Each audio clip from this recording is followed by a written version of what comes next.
हमें बिल्कुल भरोसा नहीं है। अगर पर्ची भी निकले तो ईवीएम को हटाना चाहिए, बैलेट पेपर में जाना चाहिए। और पूरी दुनिया में कोई भी विकसित देश नहीं है जहां पे ईवीएम से इलेक्शन हो रहा है। जो देश ईवीएम बनाते भी थे जैसे जापान, वो ईवीएम को इस्तेमाल नहीं कर रहे हैं क्योंकि उस पर भरोसा नहीं है। बैलेट पेपर से ही इलेक्शन वहां पे होता है।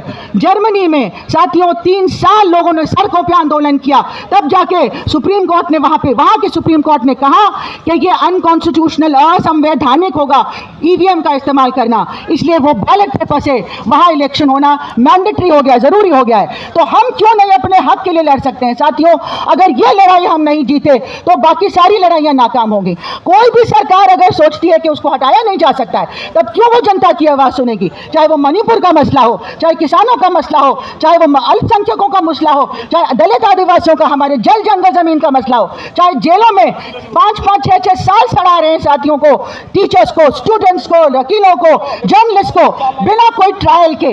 यहाँ पे कोई एक कानून नहीं है। जो सत्ताधारी हैं, उनके करीब के लोग हैं, या अंबानी अडानी जैसे पूंजीवादी हैं, उनके लिए एक कानून है। और बाकी जनता, जो गरीब जनता, हम सब जो अपनी आवाज उठाना चाहते हैं अपनी डेमोक्रेसी को बचाने के लिए, हम सब के लिए वो कानून नहीं है। हमारे लिए सिर्फ जेल है, हमारे लिए सिर्फ ईडी है, हमारे लिए सिर्फ सीबीआई है, हमारे लिए बेल भी नहीं है। तो साथियों, अगर हमें अपने देश को बचाना है और दोबारा से गुलाम देश नहीं बनना है, अगर ये ईवीएम चलता रहा तो विदेशी ताकतें भी इसमें हैकिंग करके, चाहे वो पेगासस हो, चाहे कोई और तरीका हो, हैकिंग करके हमारी जनता को, हमारी सरकार को कंट्रोल कर सकते हैं और हम दोबारा गुलाम बन जाएंगे। इसलिए हमारी आज़ादी की ये दूसरी लड़ाई है और एक एक नागरिक को इसमें शामिल होना है।